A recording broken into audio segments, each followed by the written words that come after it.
Greetings folks, and welcome to you all. So those of you that have seen the previous video, you would have known that it was time for my T10 fast cutting katana to have the scar removed and ready to do a new Tsuka, and that is it at the moment. I have taken all the dimensions, all the measurements, all that type of thing that I need to. These are the fittings that come off it. That's the baki that was just a little too big and sat a bit too high on top of the blade there. So I might be able to do something with that, although it is quite a better fit than what I had. I'll see if I can improve that. If not, that's fine to go back on. This is the original Fuji. I don't know why I originally took it off, but I found this one sitting up there on the shelf, and I'll just sort of touch that up, repaint it a little bit, take out some of the rough edges. And now these are pretty basic fittings from JQ. I'm sure they've got different grades of fittings, but nothing wrong with this one. I didn't have too many rough edges. Just there is a bit sort of rough finish, so I can take a little file there and fix all that up and touch that up. That's fine. Super. I think these are pretty generic from JQ. I do see this on their aluminium Iaito as well, this one, so I don't know whether that's like a pine theme or a fern. I am not sure, but it's not bad. Looks like a bit of copper under there, but I don't know if that's copper or not. I can't tell you for sure, but I'll be touching that up, just giving that a light sand, sort of bringing that back a little bit. And the separ, that one, it was on the outside. You can just sort of see the outline there where the baki was fitting, so that's a bit beat up. I might replace that. I've got a few over there that are the same sort of design. Failing that, you can gently beat that out. We can take a bit of a sander and a buffer to that and see how it goes, but those scratches won't come out, of course, but it may serve as a good backup. Sometimes if you get things happening up here where it all becomes loose, just packing out with two seppers might help to close that gap. Another trick I've seen is just a little bit of leather sitting there either side, and that just takes out any play as well, and it's a bit kinder rather than having metal on metal. So that is the story there. And the pecs there, some of these, not everyone does it, not all the forgers do it, but some of them have a taper on one end, and you'll find that some companies will put the taper in one way and the taper in the other way, so they alternate it. Others will put them in the same way, and others just won't have a taper at all. So just have a look at your pegs there. Sometimes they've got a taper in them. If the taper is this way and it's been put in, then that'll be the way, or the better way to take those out once they're in the handle. So that is that. So this is the replacement Ito wrap. Not a bad colour match. That will dull down, of course, but it's the same diameter. As I always say, just look for that stretch. Work with that with the length of your diamonds, and get your Hishigami accordingly if you choose to wrap your handle with that. You don't have to use different Hishigami. If you just want to, much like this, just wrap the handle, and that's fine as long as you're doing it tight enough. It's just as good. Hishigami just gives it a little bit more formal body, just a bit more fit. Right. So, what can I tell you about this?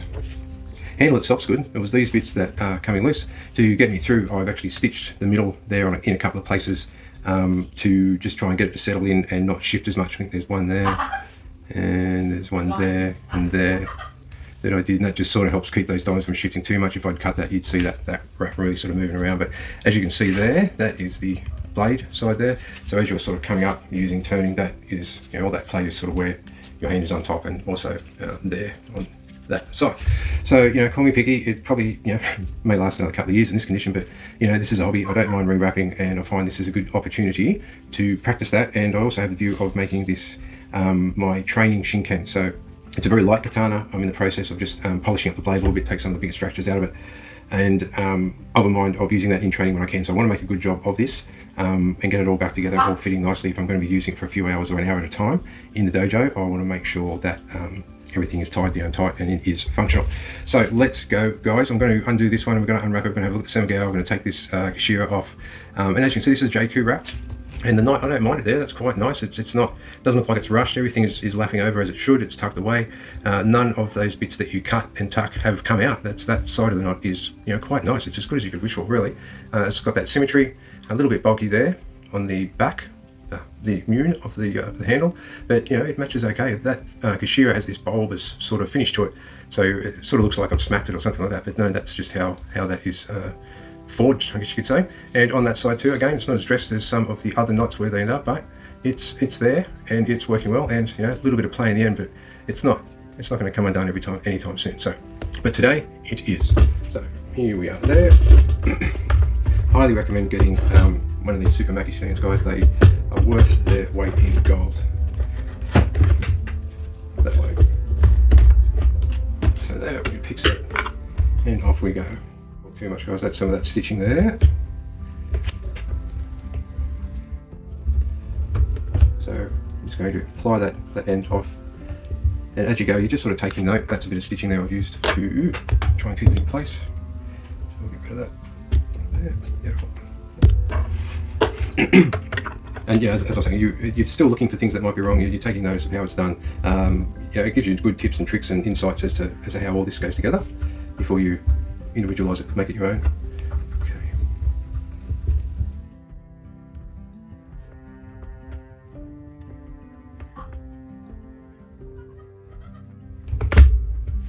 Well, I can't knock their own knot.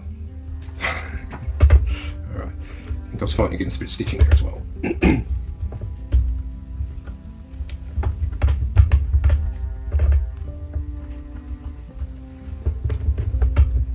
Oh, that's interesting. It's done, I think, in a slightly different way. Yeah, that's why I was fighting against my own stitching there. Yeah, this is done a little bit differently, guys, than how I would just sort of end it, but it's alright, it works. No harm, no foul. So you can see there, I would sort of normally finish both strands on the same side, but you can see here I've had to come over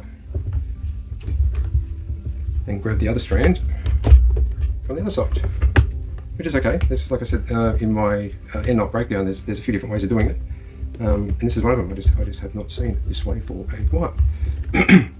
So there we go. So you got that side coming off there. So sort of now wiggle, wiggle, wiggle. And what you need to be a bit careful of here is these little bits on the fissura here, with the Ita wrap goes through. If you keep ripping at it or just go a bit too hard, then you can break those quite easily. So one.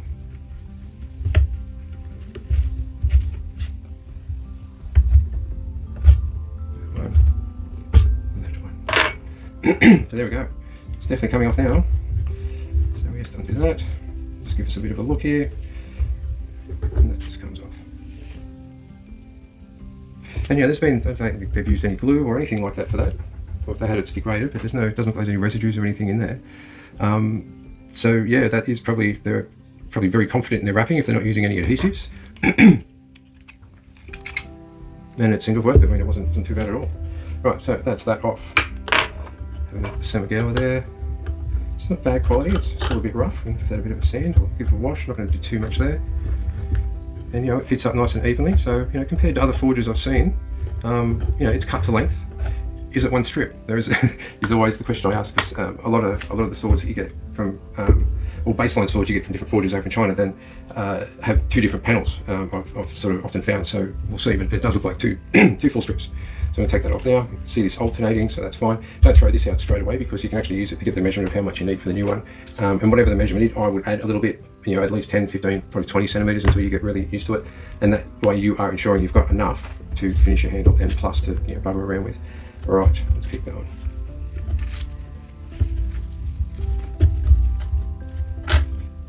One Makuki there, or Manuki, sorry. That looks. Don't know how detailed they are, maybe just a rough casting that hasn't sort of been cleaned up. But I think maybe hitting it with a gentle sort of brass brush. You can see there, even if I just gently draw that through, I don't want to go too hard, I don't want to scratch the hell out of it.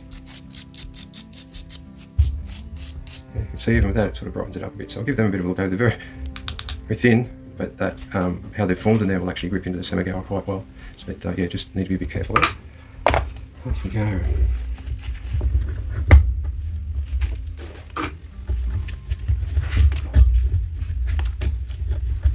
Oh, I had high hopes. Okay. Oh, I don't know. Such a disappointment. But there we go. Before we go any further, we'll just have a look at that. So, hope you can see that there. The two different strips, I thought, oh, great. Two panels, but yeah, there we go. Look, it works, but this is one of those things that makes the difference between it puts it up in the next grade if this is all just one panel. All goes together quite well. But no avail. I have over the back there Samigawa strips that I can use to replace this. So it looks like there's a little bit more work to be done, but there you go. That's common, guys. And look, on one side, recycle, reuse, I guess. Waste not, want not. So if it works and you can get away with it, use the scraps. You're not wasting as much. But especially there, you can see that is that's nice, sort of raised Samigawa, and then you get into here and it's pretty much flat through there, and then it comes up to being a bit notchy, and then we've got the reverse there where it sort of fades in and out all along through there. So a bit bugger, bit disappointing, but that's I've got to respect it. That's just me being fussy anal repetitive fucking engineer practitioner type of guy. Anyway, here we go. So going up that again. That's the other Maniki there. Okay.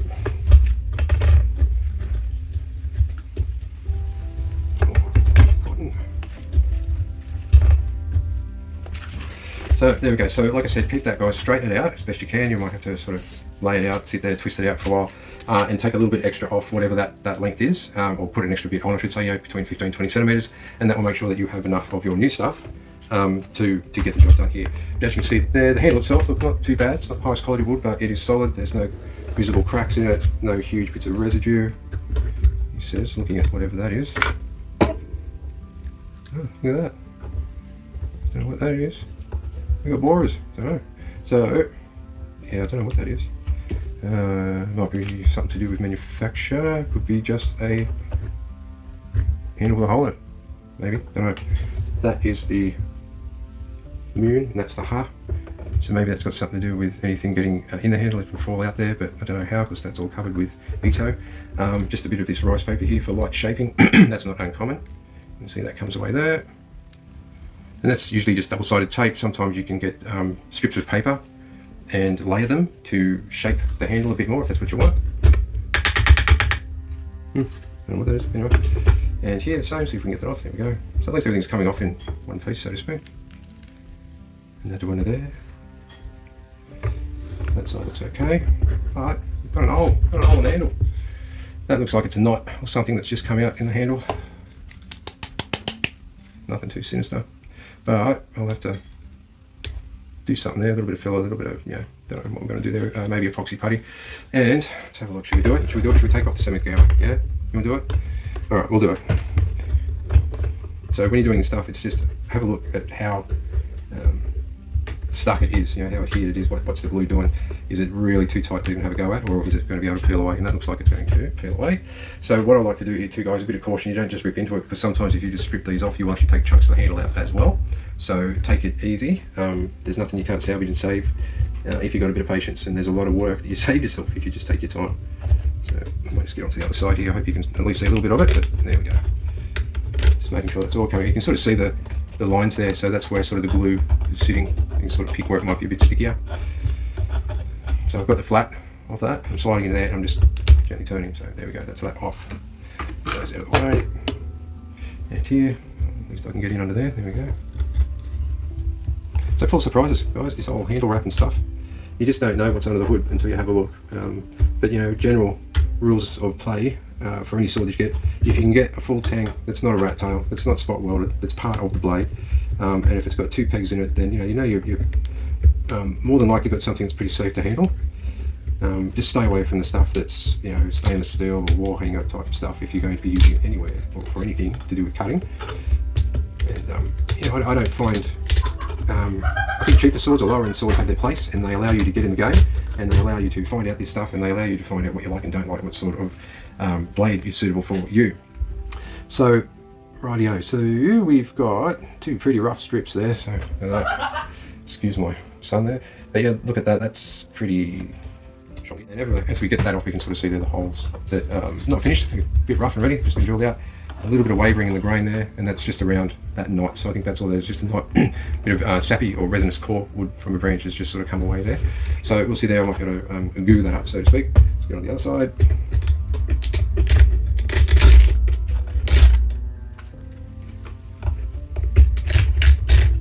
And there we go. And as we can see there, I don't know if you can see, that's little shards of metal.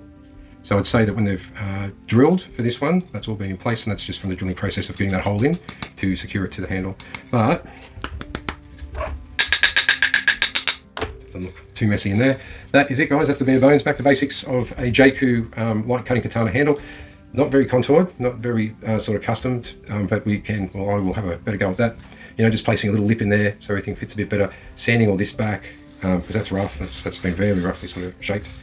And here on the end, that's not a bad shape, that's quite nice, everything fits well. So you can shape these handles, but just be careful where you take it off, because you know the fittings are pretty much custom mounted. So if you take too much off there, too much off here, you're going to create it's too much plate for these guys to sit properly, and then you might have to, you know, bugger around with shimming and all this type of thing. So just be careful where you're doing it. You might be able to take it, mark it from there, then take it, profile it if you need be. I'm not going to profile this one too much. I may put just a shallow recess in there, because I don't think I'll be reusing these guys, and see where we go from there. So there you go, guys. That is as raw as it gets, and all a surprise to me and you. So that's what we've got to work with. That's what I got to work with.